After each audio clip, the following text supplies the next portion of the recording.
Bonjour, bonjour, vous qui regardez ce live en replay sur Facebook ou YouTube, n'hésitez pas à laisser quand même vos commentaires en dessous de la vidéo et à vous abonner pour suivre les prochains lives. Ces lives ont lieu du lundi au vendredi pendant toute la période de confinement sur la page Facebook. Donc n'hésitez pas à nous rejoindre directement en live si c'est possible pour vous ou à nous suivre sur les réseaux pour poser vos questions pour les prochains lives. Voilà. Mais n'hésitez pas à vous abonner aux chaînes Facebook et YouTube. Et bonjour à ceux qui viennent d'arriver sur le live. Bonjour, bonjour. Donc je vous laisse arriver comme tous les jours. Maintenant, on est déjà jeudi. Bonjour, bonjour. Je vous laisse vous installer confortablement. Et puis n'hésitez pas à me dire si vous voyez qu'il y a des soucis de son, d'image, de quoi que ce soit. N'hésitez pas à me le dire. On est là aussi pour ça.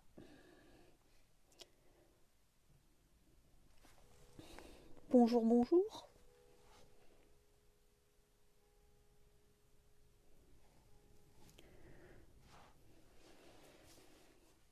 J'espère que vous allez tous très très bien. Et puis on va pouvoir commencer notre petit live. Bon, eh bien on va commencer. Aujourd'hui, on va parler des destructions canines. Donc j'ai recueilli les questions que vous posez et on a rassemblé aussi nos conseils, principaux conseils quant aux destructions canines.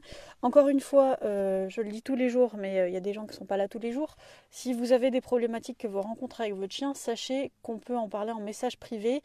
C'est déjà arrivé avec plusieurs d'entre vous et j'ai encore des messages à répondre, donc merci. Et on peut en parler ensemble en message privé pour voir directement ce qu'il est possible de faire avec votre chien, notamment pour les chiens, comme le thème d'aujourd'hui l'indique, qui détruisent.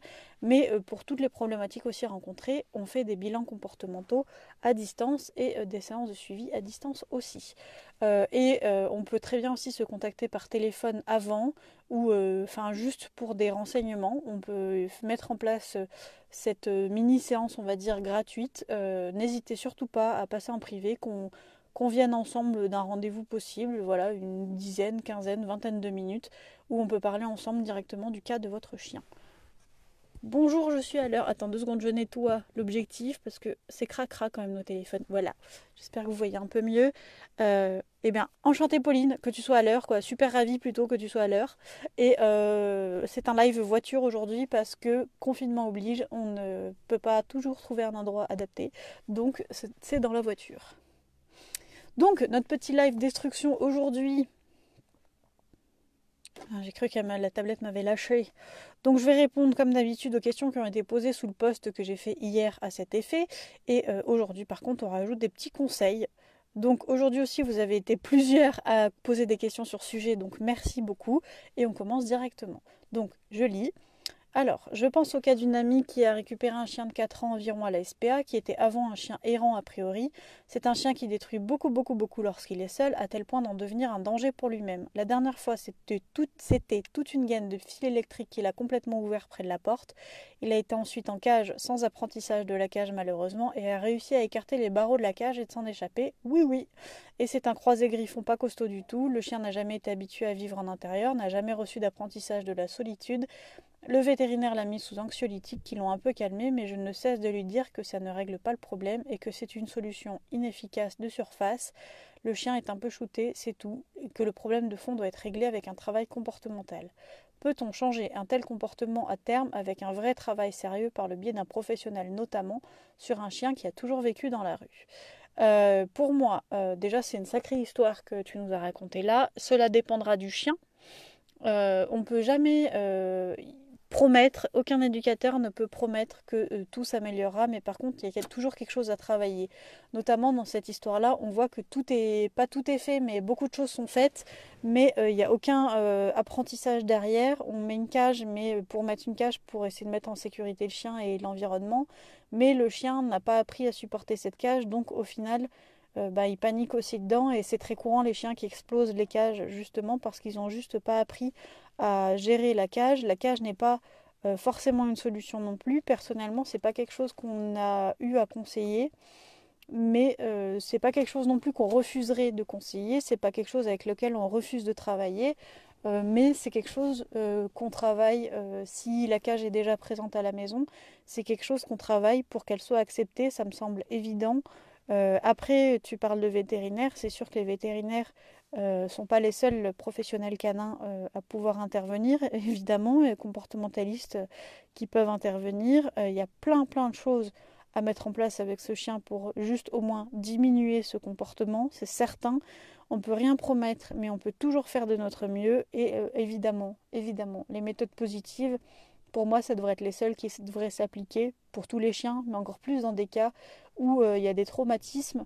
C'est juste évident que pour moi, ce sont les seuls qui sont viables sur le long terme et qui mettront le chien en confiance, parce que le but est bien là. Ce chien a carrément changé de vie. Et pour moi, c'est une question qu'il prenne confiance dans sa nouvelle vie. Donc on peut changer les comportements. Par contre, ça va revenir à changer en profondeur l'état d'esprit du chien et les émotions du chien. Donc c'est un travail sérieux qui peut prendre du temps et qui doit être fait avec un public, on va dire, averti, c'est-à-dire avec des personnes qui ont conscience de la charge que représente un chien pareil. Et quand je parle de chien, de charge, c'est pas forcément financier, même si ça l'est aussi, c'est aussi émotionnel, en temps. Ce sont des chiens qui vont demander énormément de travail à leur famille mais par contre c'est aussi une vraie opportunité pour l'humain de connaître plein de choses, d'évoluer avec son chien, de créer une sacrée relation avec son chien, mais il faut être prêt aussi à faire les compromis qui s'imposent de l'autre côté. Voilà. Deuxième question, peut-on changer, toujours sur le même cas, peut-on changer sa vraie nature de chien de rue finalement? Pour moi, il n'y a pas de nature de chien, par contre c'est sûr qu'un chien de la rue n'a pas les mêmes comportements qu'un chien qui a toujours vécu dans notre société, par exemple à nous, en France, où la plupart des chiens, enfin il y a très peu de chiens errants en France par rapport à d'autres pays. Faut s'adapter l'un comme l'autre à la vie de l'autre. Le chien doit avoir sa part d'adaptation à l'humain. Et l'humain doit évidemment s'adapter aussi à son chien. Il faut être patient avec ce genre de chien. Le but, c'est pas de modifier le chien en profondeur, c'est juste qu'il arrive à vivre avec nous. Mais ça peut ne pas être le cas pour tous les chiens. D'ailleurs, il y a des refuges pour ces chiens-là où, quand c'est pas possible qu'ils s'adaptent à la vie, que les chiens vivent en parc comme n'importe quel animal pour avoir le plus d'indépendance, je dirais, possible, le plus une vie de plus libre par rapport à un chien en maison ou en appartement. Donc ce sont des choses qui existent et voilà, pour les changer le moins possible et parce que rien d'autre n'a été possible. Mais il faut aussi savoir que les chiens de rue ne sont pas les plus malheureux. Oui, quand on croise quelqu'un qui vit dans la rue avec son chien, ça fait toujours, moi en tout cas, ça me fait toujours un pincement au cœur. Mais d'un autre côté, ces chiens-là qui sont à l'année ou presque dehors avec leurs propriétaires, oui, c'est embêtant, c'est très embêtant même qu'il y ait encore en France de nos jours des gens dans la rue. Mais ces chiens-là ont l'avantage sur les nôtres, c'est que ce sont des chiens qui généralement supportent tout et tout le monde, quoi, dans le sens où ce sont les plus sociables qu'on peut rencontrer à mon sens. Ce sont des chiens qui toute la journée voient des gens, toute la journée voient d'autres chiens, toute la journée voient un tas de choses, et donc ce sont des chiens qui sont habitués quand même à pas mal de choses. C'est pas parce qu'un chien est dans la rue, notamment à l'étranger, qu'il est malheureux. Il y a des pays qui refusent les chiens, mais tu as aussi des chiens, quoi, qui refusent des chiens, dont les habitants maltraitent énormément les chiens, mais tu as aussi des chiens qui se font très bien à cette vie-là, ou à l'inverse, quand tu vas les mettre en maison, en appartement, c'est là qu'ils vont pas se sentir bien et qu'ils vont développer des troubles du comportement. Mais il y a un temps d'adaptation et il y a un travail à mettre en place. Évidemment, c'est pas la même vie d'un chien qui doit chercher sa bouffe dans la rue et un chien comme la plupart des nôtres qui matin et soir à manger dans leur gamelle, c'est pas du tout la même vie. Euh, euh, Est-ce que ce n'est pas une contrainte trop importante pour lui? C'est la question suivante sur le même cas. Tu as certains chiens qui s'adaptent et d'autres qui ne s'adapteront jamais. C'est aussi quelque chose à accepter quand ça arrive, malheureusement. Comme je le disais, certains refuges ont des parcs plutôt que des box pour laisser aux chiens une vie de liberté ou de semi-liberté. Il y a aussi des manières de faire passer une contrainte. On met tous des contraintes à nos chiens. Le nombre de chiens sans contrainte du tout est extrêmement faible parce que rien que le fait de sortir dans la rue avec une laisse, ça pourrait être catégorisé de contrainte. Rien que le fait que ton chien doive revenir vers toi quand tu le rappelles, ça pourrait compter comme une contrainte. Tout pourrait, dès que tu as une interaction avec ton chien et que tu lui demandes quelque chose, au final, ça pourrait être une contrainte. Ça dépendra du chien, ça dépendra de comment c'est amené, mais il y a toujours une manière positive d'amener une contrainte et de l'amener de façon progressive et de façon bienveillante. D'avoir aussi des contraintes, c'est pas le genre de chien où moi je me concentrerai sur les ordres de base dans un premier temps. Je lui donnerai déjà confiance en l'humain et confiance en du coup la solitude qui a l'air quelque chose d'être assez urgent, qui a l'air d'être quelque chose d'assez urgent plutôt. Donc je me concentrerai sur le vital et après oui c'est pas un chien où je m'amuserai forcément à apprendre des tours, à apprendre des trucs comme ça, à part si ça lui fait du bien. Mais sinon c'est pas un chien donc je forcerai. C'est pas le truc qui me viendra en premier à l'esprit d'apprendre des tours, d'apprendre les ordres de base. Non, je me baserai sur l'urgent et sur ce qu'il aime faire. Voilà. Et pour moi, il faut avoir avec ce chien-là, comme je le disais, je le répète, des connaissances quand même assez poussées pour aider correctement ce genre de chien. Donc soit un pro qui aide, soit se former soi-même. Mais un pro qui aide, ce serait quand même l'idéal. Quelles seraient les compensations à donner dans ce cas-là, en complément bien sûr d'un travail sur rester seul, être en appartement, réduire l'anxiété, etc. etc., etc. On peut s'aider de la médecine douce, on en a parlé les jours derniers, je ne sais plus si c'était hier ou pas, non c'était pas hier, non c'était pas hier, mais on a parlé de la médecine douce, je pense à la phytothérapie, à l'aide des plantes notamment, qui pourraient aider. Là je ne suis pas une professionnelle de ce secteur, donc il faut se rapprocher de ces gens-là. Faire des balades avant les absences pour le faire un peu décharger tout ça. Lui jeter des bonbons partout au début pour notamment mettre en place des séances de recherche parce que je me dis qu'un chien de la rue, ce qu'il a connu c'est chercher sa bouffe, donc pourquoi pas recréer ça à la maison aussi pour qu'il se défoule. Euh, des bois de serre, tout ça, n'importe quelle occupation, il faut trouver celle qui va lui plaire. Je peux pas te dire évidemment ce qu'il faut mettre en place, je peux te dire ce que tu peux tester, ce que le chien peut tester, mais ça dépendra des réactions de ce chien en particulier. Et en tout cas, il faut vraiment travailler l'absence de façon progressive. Faire des absences, ça ne veut pas dire se barrer du jour au lendemain pendant 2 heures. C'est vraiment quelque chose qui se fait de façon progressive. Rien que le fait de changer d'une pièce à l'autre, pour certains chiens, ça peut déjà être trop. Donc vraiment, vraiment, il faut faire attention à ça et le faire dans le temps. Il faut savoir aussi se laisser du temps. Là, on change de sujet. C'est une question de Audrey. L'importance d'avoir des activités masticatoires à disposition et à volonté. Bois de serre, sabot de veau, corne de buffle, racines de bois, etc. Ces activités-là, c'est un besoin essentiel au chien. C'est comme les sorties, c'est un besoin, c'est une activité masticatoire. Ça fait partie des besoins essentiels de tous les chiens. Ils permettent de se détendre et l'équilibre mental est préservé grâce à ces activités-là notamment.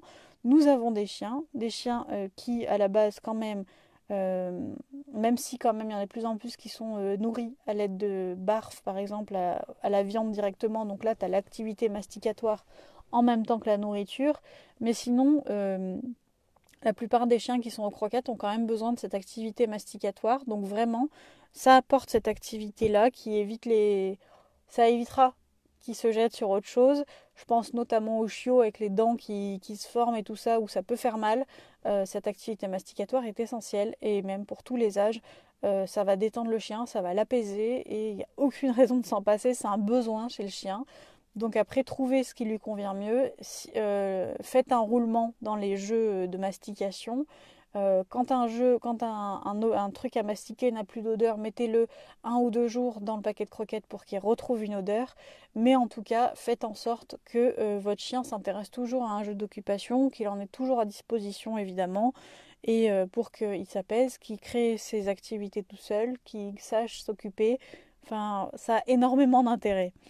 Que faire quand le chien détruit en notre absence, malgré une dépense physique préalable de 1 heure, 1 heure 30 et des jouets d'occupation laissés en grand nombre? Pour moi, les jouets d'occupation, plus t'en laisses, c'est pas parce que t'en laisses beaucoup qu'il va s'occuper forcément. Au contraire, il y a des jouets d'occupation que je laisse notamment au départ pour valoriser le départ et faire en sorte que le chien se jette sur ce jouet. Sinon, comme je le disais à l'instant, faire un roulement, c'est-à-dire réunir les jouets d'occupation et les sortir chacun leur tour. Par exemple, toutes les semaines, changer de jouet. Pour ne pas que le chien se lasse et qu'il ait toujours envie de jouer tout simplement avec ses trucs à lui et pas sur le meuble de Tata Monique. Donc voilà. Alors évidemment après que la dépense physique elle est utile, mais ça sert à rien de chercher l'épuisement du chien avant de sortir. Ça n'enlèvera pas si ton chien souffre d'anxiété ou s'il s'ennuie, ça n'enlèvera pas ces problématiques-là. Donc s'il y a des soucis de solitude, c'est ça qu'il faudrait traiter. Mais sortir ton chien pendant une heure et demie avant chaque absence, c'est pas forcément la solution. C'est une partie de la solution, mais ça n'est pas la solution. Euh, Travailler le mental aussi, ça, c'est une autre partie de la solution pour que ce chien soit apaisé complètement. On peut diversifier aussi les lieux de balade parce que c'est pareil, si tu fais une heure et demie de balade, même 2 heures, tous les jours tu fais la même balade de 2 heures avant de partir, ton chien au bout de quelques jours il va très bien, il y a toujours les mêmes odeurs dehors, on passe toujours au même endroit, donc ça n'a plus aucun intérêt pour ton chien, ça ne le stimule plus, donc vaut mieux avoir des stimulations mentales, diversifier les exercices et les lieux de balade et avoir une vraie méthode pour travailler les absences plutôt que de se concentrer juste sur les balades avant de sortir.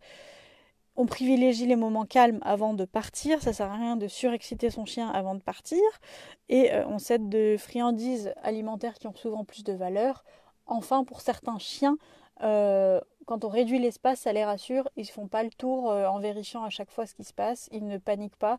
Ils ont tout l'espace à leur vue. Donc certains chiens sont aidés par le fait d'être confinés. C'est le moment. Donc vraiment, il faut aussi s'aider de ça si c'est possible. Que faire quand ces destructions sont très aléatoires? On cherche la cause. Il y en a toujours une.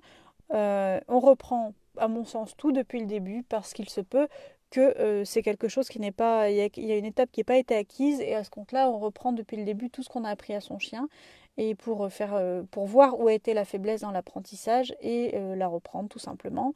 Et on peut se faire aussi évidemment aider d'un professionnel pour vérifier que tout va bien, qu'on fait les choses comme il faut et reprendre si besoin.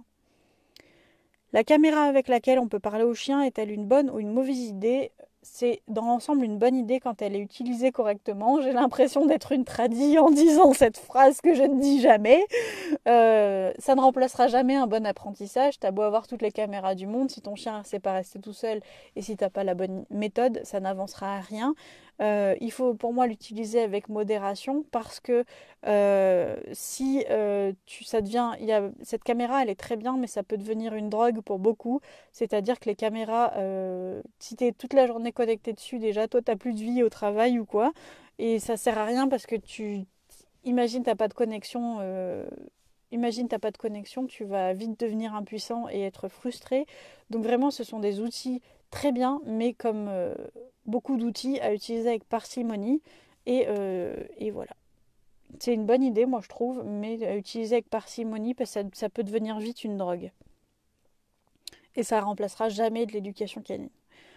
Si je fais du truc pour que mon chien lâche l'objet de la destruction et que je lui donne un Kong fourré, ne risque-t-il pas d'associer le fait de prendre un objet et de commencer à le détruire pour avoir le Kong, donc renforcer la destruction? Alors ça, c'est les questions d'Audrey. C'est-à-dire que Audrey, je pense que tu aurais pu être prof de philo parce que à chaque fois, elle te trouve des tournures et tout qui nous font nous casser l'esprit. On se dit attends, est-ce qu'on a compris dans le sens où elle voulait le dire? Pour moi, quand ton chien il détruit un objet, déjà c'est une situation qu'on n'a jamais rencontrée, c'est-à-dire qu'un chien te prend une chaise, la mordit, tu lui donnes un Kong, il va mordiller la chaise pour avoir le Kong. C'est quelque chose que personnellement j'ai jamais rencontré en séance d'éducation. Je te dirais pas que c'est impossible, je te dis juste que j'ai jamais rencontré. On met en sécurité au max ce qui peut l'être quand c'est détruit. Enfin, je veux dire, quand ton chien s'y attaque, tu le mets en sécurité l'objet au max. Et ce que tu lui donnes en échange, il faut s'assurer que ça ait bien plus de valeur et que ça occupe assez ton chien. Je pense que la nuance, elle est là. C'est que si tu donnes à ton chien quelque chose qui est moins top que le pied de chaise de Tata Monique, évidemment qu'il va aller sur le pied de chaise de Tata Monique. Si tu comprends les besoins de ton chien, son besoin de mastication, et que tu gères ça en lui donnant quelque chose qui mastique, je vois pas pourquoi il retournerait sur le pied de chaise de Tata Monique parce que son besoin a été assouvi. Tu vois ce que je veux dire? Donc le but est d'assouvir le besoin de ton chien et de répondre à ce besoin mieux que le pied de chaise de Tata Monique. Je suis désolée s'il y a des moments où je bug. C'est juste que, comme je vous l'ai déjà dit, on est en période de confinement, mais j'ai quand même jamais vu autant de personnes dans cette commune. Et du coup, quand les gens, comme je suis dans la voiture, quand les gens passent, ils ralentissent en se demandant ce que je fous dans la voiture, ce que je comprends tout à fait. Mais du coup, moi, ça me déconcentre. Voilà. Ensuite. Est-il possible que le chien détruise pour attirer l'attention? Malheureusement, oui.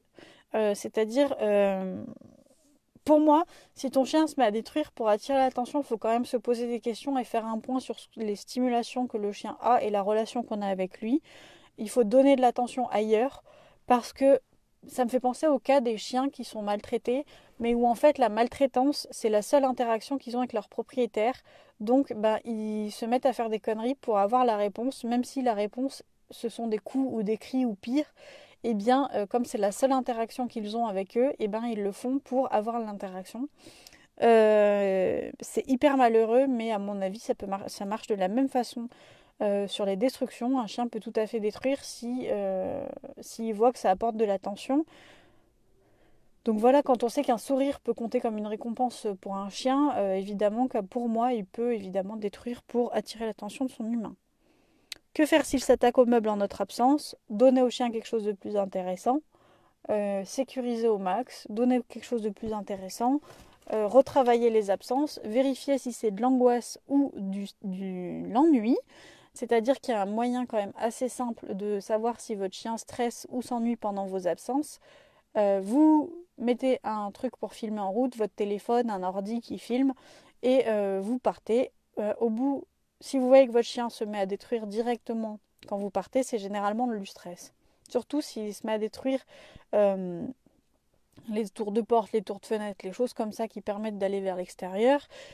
Et voilà, s'il s'y met directement, c'est du stress. Et s'il attend un peu, qu'il cherche à s'occuper avant de se mettre à détruire, en général, c'est de l'ennui. Voilà quelque chose de simple pour commencer à savoir. Donc, il n'y aura pas les mêmes conséquences sur le travail si c'est du stress ou si c'est de l'ennui. On pourra s'aider de médecine douce, notamment si c'est du stress. L'ennui est quand même plus facilement... on peut apporter plus facilement des solutions à de l'ennui. Il suffit tout simplement d'occuper son chien. Comment réagir s'il détruit en notre présence? Si c'est un comportement qui s'est mis à apparaître du jour au lendemain, on fait un petit check veto pour vérifier qu'il n'y a pas de souci de santé derrière. Notamment, il y a des chiens, par exemple, j'avais vu des cas de chiens qui se mettaient à manger le plâtre sur les murs, les peintures, le placo, tout ça. Et en fait, tu as certains chiens qui s'étaient apaisés l'estomac, une douleur à l'estomac, en mangeant les murs. Donc, donc c'est pas drôle, mais il y a un check veto à faire parce que voilà quoi, c'est hyper important de vérifier que son chien ne fait pas les choses pour des raisons de santé. Ce serait hyper dommage. On donne d'autres occupations à son chien. On vérifie que, comme je vous disais tout à l'heure, que l'attention et tout, il l'a et qu'il n'a pas besoin de faire ça pour la récupérer. Ça ne sert à rien d'engueuler ou frapper votre chien. Je le répète ici, mais si vous suivez pas en l'air, c'est qu'en général vous le savez.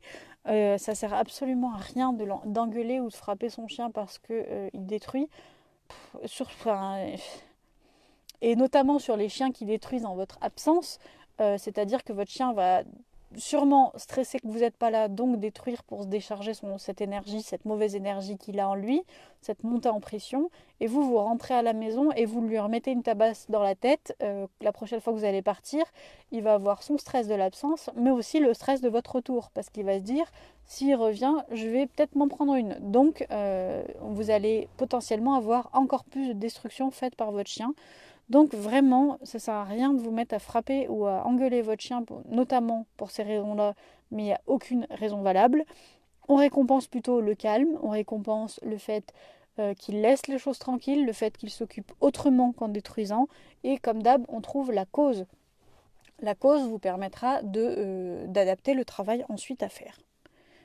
Et dernière question de Miel Oslo, quand c'est surtout le matin avant son lever, alors ce que j'ai compris, son chien croisé d'1 an en famille d'accueil depuis novembre, il ne connaissait qu'une olivrée le jour et un hangar la nuit avec d'autres chiens. Euh, Ce chien a l'air de détruire juste avant qu'elle se lève le matin. Alors, est-ce que c'est de l'ennui? Si le chien dort tout seul actuellement et qu'il ne détruit pas de la nuit et qu'il détruit juste au lever, est-ce que c'est de l'ennui? Dans ce cas-là, peut-être qu'il se réveille avant toi et que du coup il cherche à s'occuper avant que tu te lèves. Donc est-ce que tu pourrais trouver un moyen soit qu'il s'occupe, soit qu'il ne se réveille pas avant toi? Je pense notamment si en fait il est dans une pièce où tu as des volets grands ouverts et que le jour le réveille. Pourquoi pas fermer les volets? Pourquoi pas le faire dormir dans ta chambre ou dans une chambre? Euh, Peut-être qu'il manque d'occupation, voir les occupations durant la journée, essayer. Peut-être qu'il n'est pas assez, peut-être que le soir quand il se couche, il n'est pas assez fatigué de sa journée. Peut-être voir de ce côté-là. Si c'est toujours à la même heure que ça se passe, voir si il se passe pas quelque chose à cette heure-là, si s'il n'y a pas un voisin qui passe, s'il n'y a pas, comme je disais, le jour qui se lève. Est-ce que c'est pas parce qu'il t'entend aussi commencer à bouger et qui du coup il gère cette impatience-là de cette façon-là. Donc à ce moment-là, juste direct en se levant, aller lui ouvrir si tu as un jardin ou dire bonjour au chien avant de faire autre chose, juste pour calmer cette tension-là qui monte en lui. Tout ça est à voir mais voilà, les conseils comme ça avec cette question qu'on peut donner sur le moment, voilà ce qu'on peut apporter sur le moment en ayant juste cette phrase. Mais j'irai faire un tour de pourquoi il se réveille toujours avant et adapter en fonction, notamment le faire dormir dans une pièce plus sombre ou voir s'il ne se passe pas quelque chose à ce moment-là. Là, une caméra serait peut-être utile pour si tu sais que c'est toujours à la même heure, bah, regarder depuis ta chambre ce qui se passe à cette heure-là et comment il réagit. Et sinon, on voulait vous apporter quelques conseils à part vos questions. La destruction, le travail de la destruction, c'est un travail hyper progressif qui est en général du coup travaillé avec la solitude. C'est hyper progressif, il faut vraiment aller au rythme de votre chien, il faut vraiment partir de très bas pour augmenter ensuite. Et c'est un travail qui va demander au chien de gérer ses émotions. Donc c'est hyper demandeur pour votre chien en énergie. Donc il faut aussi comprendre ça et être patient. Ça ne sert à rien de s'énerver. En fait, on demande au chien carrément de changer ses émotions. C'est un peu comme le travail de la réactivité. On demande au chien de se changer lui. Donc ça prend du temps. Nous-mêmes, on n'est pas capable de changer du jour au lendemain et on le sait bien.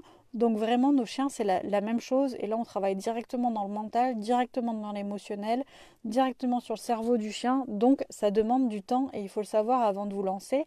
Après, les chiens seront plus ou moins lents selon le chien, mais ça vous demandera toujours ce temps qui est incompressible et une méthode de travail qui est bien faite, qui est testée et approuvée, une méthode de travail qui sera vraiment utile. Un accompagnement avec un pro vous fera gagner du temps, c'est évident. Euh, le chien peut rechuter n'importe quand, n'importe comment. Il faut en avoir conscience et savoir s'adapter si ça arrive. Il faut savoir se remettre en question. Il faut savoir recommencer. Il faut savoir, j'allais dire péter des plombs, mais non, c'est pas péter des plombs. C'est que oui, vous allez rentrer, votre chien ne détruit plus pendant 2 semaines et d'un coup vous allez rentrer et il aura bousillé le canapé. Oui, ça peut arriver et c'est quelque chose auquel il faut s'attendre et qu'il faut savoir gérer émotionnellement parce que ben vous aurez oui à retravailler ça, mais c'est pas grave, on recommence et on se motive mais c'est pas tous les jours facile. N'oubliez pas de vous poser la question de la santé, on ne sait jamais, votre chien peut rencontrer un souci de santé, surtout si ce comportement apparaît du jour au lendemain. Votre chien peut très bien avoir un bug de santé et à ce moment-là, vous aurez beau travailler le comportement de n'importe quelle façon que ce soit, le souci de santé sera toujours là, donc le comportement gênant reviendra toujours. Les choses comme les antidépresseurs anxiolytiques et tout ça donné aux chiens, on en a déjà parlé, mais je le répète, c'est sur diagnostic vétérinaire. Mais même si vous décidez de faire appel à ces choses-là pour calmer votre chien, ça ne vous dispense pas d'un travail comportemental parce que sinon juste vous allez donner des médocs toute sa vie à votre chien, mais le comportement en lui-même n'aura pas été traité. Pensez toujours cause et pas conséquence. Les destructions sont une cause d'autre chose, généralement anxiété ou ennui. Donc cherchez cette cause et traitez-la en profondeur et ne vous contentez pas juste de donner des médocs à votre gentil toutou. Même si c'est le veto qui l'a dit, j'ai rien contre les vétos encore une fois, absolument rien. C'est juste que chacun son métier, il y en a qui s'occupent de la santé, d'autres de l'éducation. Il ne faut pas tout mélanger et tous les bons vétos que je connais, oui, c'est ça comme ça qu'on dit, oui, vous conseilleront quand même de mettre en place à côté un travail comportemental. Sinon, le médoc n'a aucun... vous allez le donner à vie, c'est évident. Parce que si demain vous en avez plus, le comportement va se reproduire. Aidez-vous, faites-vous aider d'un professionnel. En ce moment, à distance, on vous propose des suivis. Donc, faites-vous aider de professionnels qui sont là pour vous. Ça vous fera gagner du temps, de l'énergie et vous aurez aussi un soutien. Derrière, vous ne serez plus seul. Voilà ce que je vous avais noté pour aujourd'hui. On a fini avant. Je suis allée vachement vite apparemment. Je suis allée apparemment vachement vite là. Donc je vais attendre du coup vos réactions, voir si vous avez des questions, si vous avez des réactions à apporter à tout ça. N'hésitez pas. Il y a un chouille moins de monde que d'habitude. Vous êtes sûrement, les autres sont sûrement occupés à autre chose. Mais voilà. N'hésitez pas si vous avez des questions. De toute façon, on est dispo en permanence, j'ai envie de vous dire.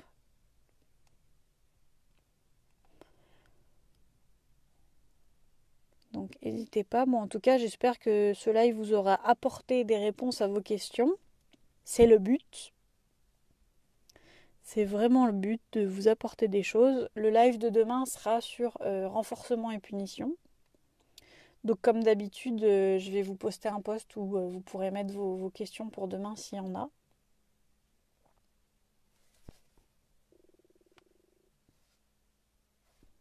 Vous n'avez pas l'air d'avoir de questions. Ah bah quel est le thème de demain, du live de demain? C'est renforcement et punition. T'es déjà en train de réfléchir aux questions, Pauline. Et pareil, 16h demain, même endroit, pour parler de renforcement et punition. Et puis lundi, on choisira un thème autour du bien-être animal. Voilà, voilà. Parce que je n'en fais juste pas les week-ends. Parce que sinon, ma santé tiendrait le coup, mais j'ai quand même besoin d'avoir des jours... Alors, j'ai pas de jours de repos, mais j'ai des jours où je me détends un peu quand même. Enfin, je m'en demande moins. Chapi chapeau, arrivé trop tard, je vais regarder le replay. Ben oui, oui, oui, mais c'est pas grave. Bon replay. De rien, Pauline, de rien. Commence à préparer tes questions dans ta tête sur renforcement et punition. On va parler R+, R-, P+, P-. Donc voilà. Bon, et bien voilà. Pour ceux que ça intéresse, vous pourrez regarder le replay comme Chapi Chapeau. Et puis, à demain. J'imagine que... Alors, Chapi Chapeau a dit j'aime bien ces thèmes, je pense que tu as dit ça, merci. Bah, c'est vos thèmes, hein. C'est les thèmes que vous avez choisis. Audrey, pour qu'on s'occupe. Les thèmes, tu voulais pour t'occuper, Audrey?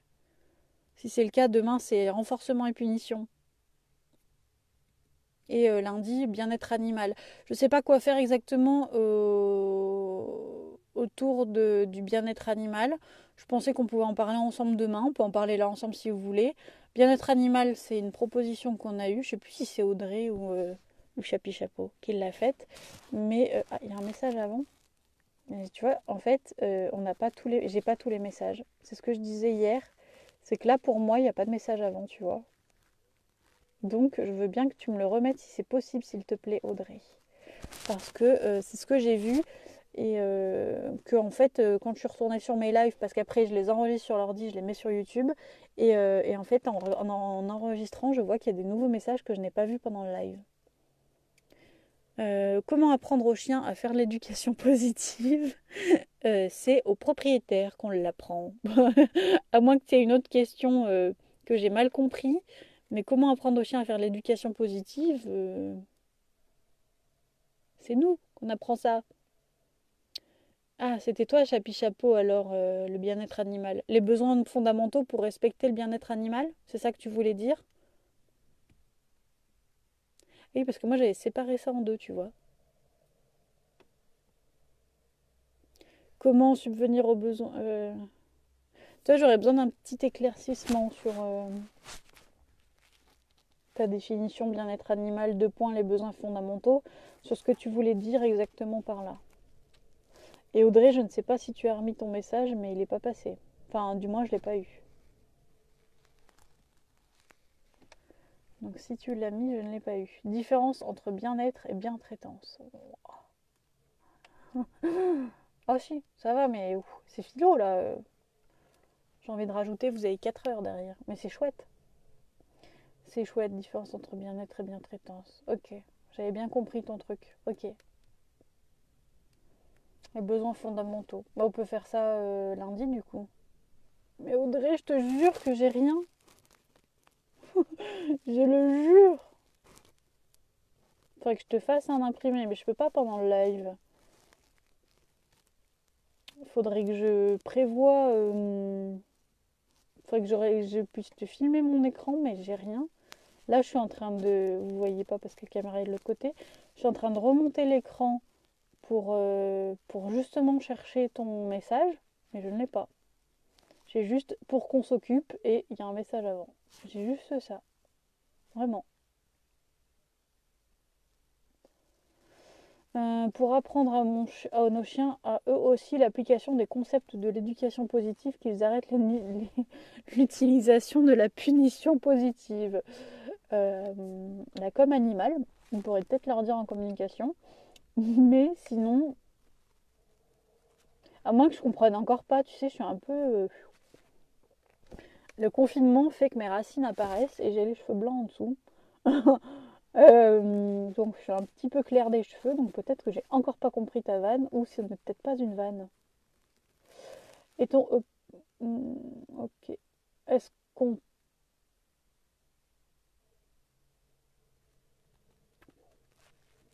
Alors, chapi chapeau, le début de ta phrase, il a bugué. Est-ce qu'on tend et obtient le bien-être en assouvissant les besoins? Mhm.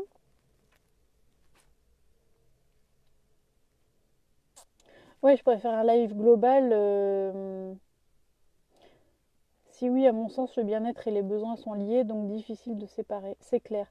Mais je pourrais faire un live, comment faire en sorte que son chien se sente bien, quelque chose comme ça, et on parle dedans des besoins notamment. On peut faire ça. Audrey, j'ai toujours rien. Alors Audrey, sinon tu vas me l'envoyer en MP si t'es toujours là et que t'as pas désespéré. Parce que là, je peux partager ma connexion. Ah mais non, mais j'ai pas mon mot de passe là. Parce que j'ai pas internet sur Madame la tablette.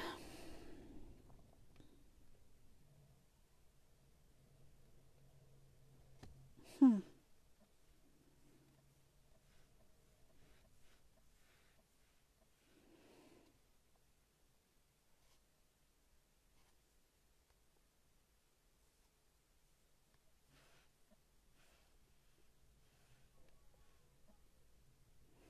Ouais, j'ai pas internet sur la tablette. Je peux pas regarder sur une autre page du coup. Je peux pas regarder sur une autre page si tu m'as envoyé quelque chose en message privé par exemple. Et ça c'est chiant.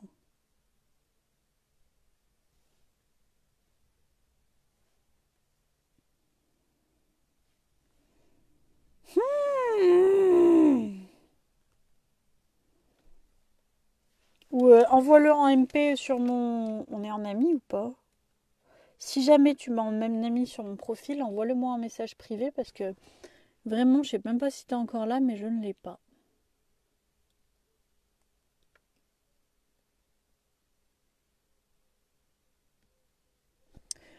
Donc voilà. Non, parce que là je ferai pas mieux.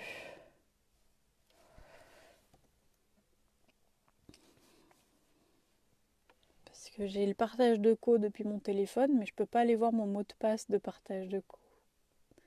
Donc je peux pas mettre ma connexion sur la tablette parce que j'ai pas le mot de passe. Bref, Bon, bah on peut faire ça. Demain, j'ai dit quoi? Renforcement et punition. Et demain, on est vendredi, donc c'est le dernier de la semaine. Voilà. J'espère que le live, en tout cas d'aujourd'hui, vous a plu. Plus on avance dans la semaine, plus j'ai une tête de déterré quand je vous fais les lives. J'espère que de votre côté, tout va toujours bien, que le confinement se passe bien, que ça se passe au mieux possible du moins. Et voilà. Apparemment, on est reparti pour 4 semaines de plus, c'est ce que j'ai entendu. Et voilà. Bon, j'essaye d'attendre de voir si Audrey repasse par là et. Merci, mais tu vois, j'ai les messages de Chapi Chapeau, mais j'ai pas ceux d'Audrey. Donc ça se trouve, Audrey est en train de péter un plomb dans les commentaires. Je n'ai pas tes commentaires. Tu es bien trop fidèle à ces lives et Facebook n'en peut plus. Elle propose un live avec petit défi pour s'occuper les week-ends où il n'y a pas de live. Et je vous manque autant que ça. C'est cool. Je pourrais préparer ça, ouais. Je suis encore là. Merci Audrey. Et je suis désolée, mais tu vois, j'ai vu le message de Chapi Chapeau, mais pas le tien. Et pourtant, tu vois, je remonte jusqu'au début du live. Jusqu'au début du live et j'ai rien du tout. Et si ça se trouve, je suis en train de penser que tu n'es pas la seule. Si ça se trouve, il y a des personnes qui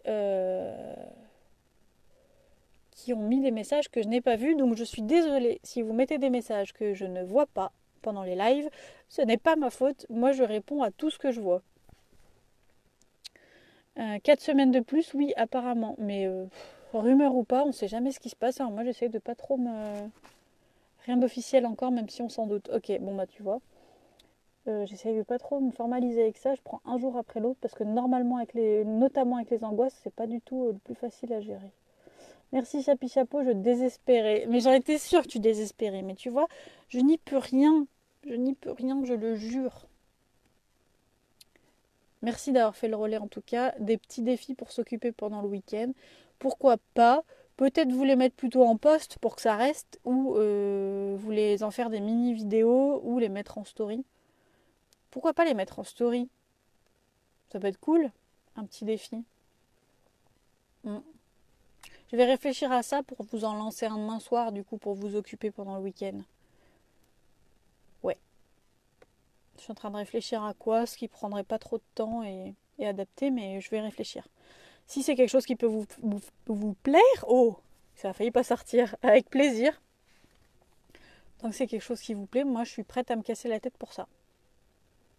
Et avec Jérémy, on a commencé la création du mini-programme.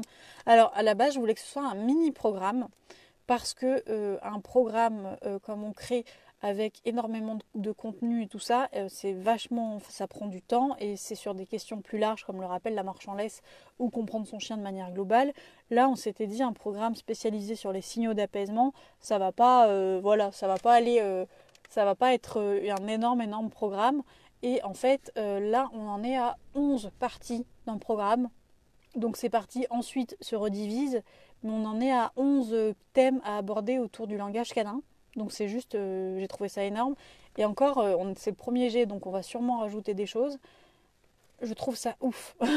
J'ai trouvé ça ouf qu'on en soit à 11 thèmes. Mais c'est pour vous dire que du coup ça avance et que là on commence déjà à créer le contenu à l'écrit et que dès que possible on tournera les vidéos et on vous le proposera. J'aime pas les stories, j'aime pas non plus les stories, je regarde jamais mes vidéos, pourquoi pas. Ouais, quand je parle de vidéos, une petite vidéo comme ça entre nous, je pensais partir d'un truc pour cette semaine notamment que mes chiennes connaissent, pour pouvoir vous montrer comment on fait les étapes et tout ça. Et d'ailleurs avec Jérémy on a réfléchi à vous faire peut-être des petits tutos en accéléré qu'on peut mettre, que vous pouvez regarder, qui sont assez sympas à regarder avec de la musique et tout, pourquoi pas. Donc pourquoi pas vous lancer des défis sous cette forme-là et voir, mais... Bounty, elle s'est croisée les pattes comme ça. Est-ce que c'est quelque chose qui pourrait vous faire marrer de voir un croisement de pattes ou un défi juste pour... Et là, tu as mon commentaire alors qu'il est useless. Facebook m'épuise. Mais moi aussi Facebook m'épuise. Surtout que je me dis, toi, t'es habitué, tu peux comprendre que quand je te dis que je l'ai pas, tu me crois. Mais s'il y a quelqu'un qui arrive et qui me pose une question hyper importante ou qui compte vraiment pour lui et qui ne me connaît pas, il va dire, mais elle se prend pour qui celle-là à pas me répondre, quoi, tu vois. Enfin, c'est pas tout le monde qui va avoir l'idée d'aller en MP sur la page. Et en plus, en MP sur la page, là, quand je suis en live, je ne les vois pas. À part, ben, tu sais quoi, demain, je mettrai l'internet sur la tablette en même temps pour voir en même temps si j'ai pas des messages. Mais moi, je trouve ça ouf, quoi. Des petits apprentissages détaillés. Et ben, ce qu'on peut faire, c'est que je peux essayer. Alors, pour cette semaine, on va faire quelque chose de plus simple, qui va peut-être vous concerner que vous. Du genre, fabriquer un jouet d'occupation pendant le week-end avec ce qu'on a à la maison. Moi, je trouverais ça bien de faire ça. Et là, il y en a déjà des tutos en ligne. Il y en a, je crois, 3 vidéos. Donc, choisir dans ces vidéos-là et que vous fabriquez un jouet et montrer comment vos chiens ils réagissent avec ce jouet. Je pense que ça pourrait être vraiment pas mal. Et la semaine prochaine, on fera le... Voilà. Comme ça, nous, ça nous laisse la semaine pour le filmer, pour réfléchir comment le filmer, tourner, monter, parce qu'on veut faire quelque chose de dynamique et qui vous donne envie tout simplement de le refaire à la maison. J'adore faire des vidéos, mais j'ai pas envie que vous voyiez que moi, j'ai envie que vous voyiez étape par étape sur ma chaîne et de pouvoir vous l'expliquer notamment. M'essayer un peu plus à la voix off, c'est quelque chose que je faisais avant, mais j'aimerais bien le faire un peu plus, le refaire du moins, et voilà. Donc, semaine prochaine, on fera et puis même comme ça. Et des apprentissages genre donne, apporte, croisement de pattes, touche, dessus, dessous. Oh ouais, ok, cool. Bon ben voilà. Voilà le programme des prochaines semaines. Hein. Et puis les miennes, elles connaissent apporte, le croisement des pattes, le touche. Elles connaissent un truc qui pourrait être utile aussi pour vous, c'est quand elles s'entortillent autour de la laisse ou autour d'un poteau, je sais les faire aller de l'autre côté à la voix. Qu'est-ce que je dis déjà? De l'autre côté? Non. Je dis à droite ou à gauche? Non. Qu'est-ce que je dis? Je ne sais même plus ce que je dis à mes chiens pour qu'elles elles aillent... recul, avance. Le recul, Bounty, elle l'a.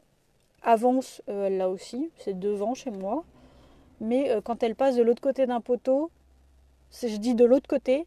Ouais, je dis de l'autre côté et ma chienne recule et se met de l'autre côté.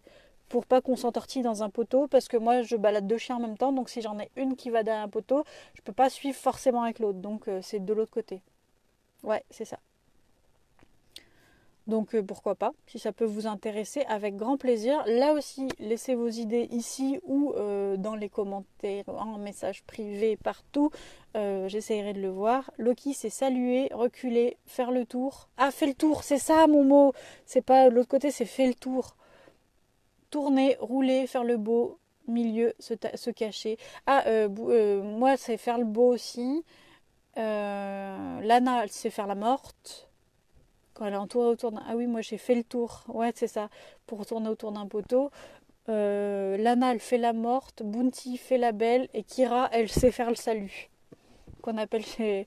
Qu'on lui a donné un autre nom chez nous que le salut. Mais elle sait faire ça aussi. Ma grou-grou. Ma petite Kira, c'était un délire quand Jérémy était stagiaire, on avait fait Noël ensemble et il m'avait dit ouais avec les biscuits apéro, ouais j'aimerais bien lui apprendre à faire ça et tout, ça me fait délirer. Bah, en 5 minutes on lui avait appris à la chienne quand on avait commencé. Fait la marmotte, trop mignon. Oh trop mignon. Fait la marmotte. Non moi elle connaît ça, et le recul, le touche, 2 sur 3 le connaissent. Donc je pourrais prendre la troisième pour le faire.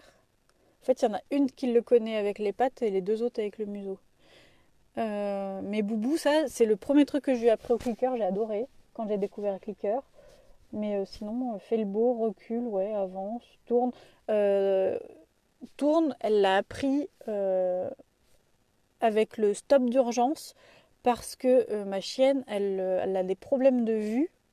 Parce que son ancien propriétaire lui a coupé les vibrisses, donc elle a du mal à se repérer dans l'espace depuis toujours.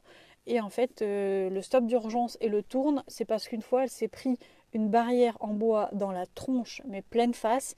Ma chienne, elle a hurlé de douleur et ça...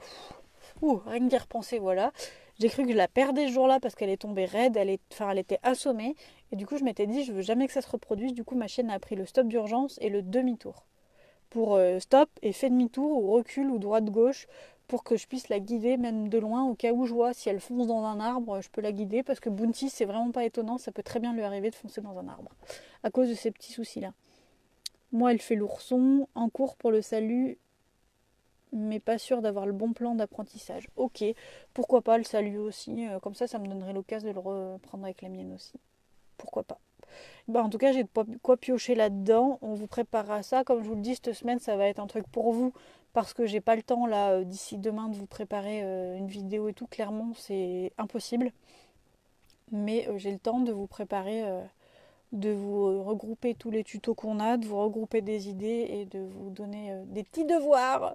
Mais si je vous manque pendant le week-end, faut le dire. Hein, on fera une mini vidéo ce week-end, c'est pas un souci. Hein. C'est juste que j'aimerais adopter un rythme que je vais pouvoir tenir. Et en fait, je suis quelqu'un qui m'en demande énormément parce que vous l'avez sûrement vu, je suis passionnée par mon métier.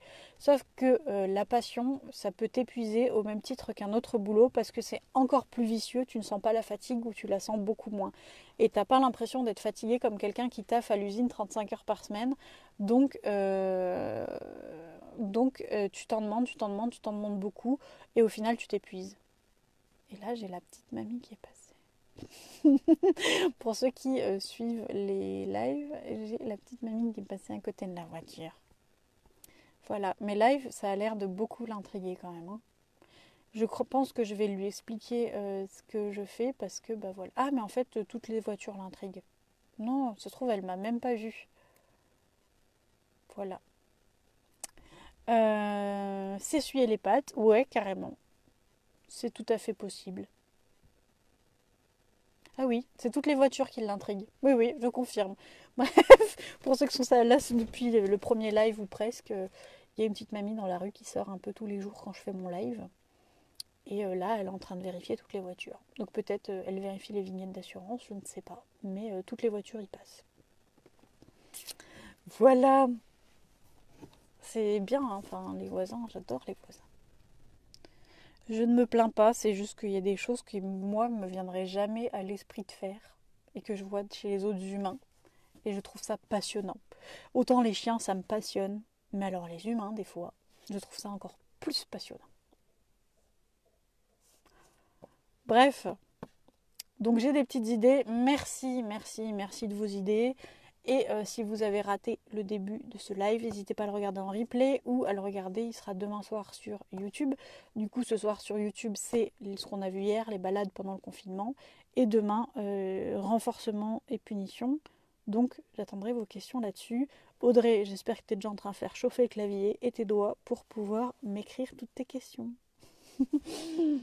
Donc, je vais vous laisser ici. Si vous n'avez pas d'autres choses...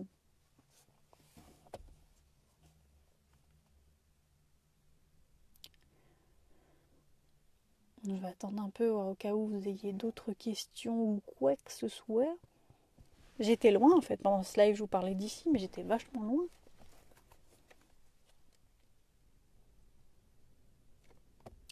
Ça n'a pas l'air.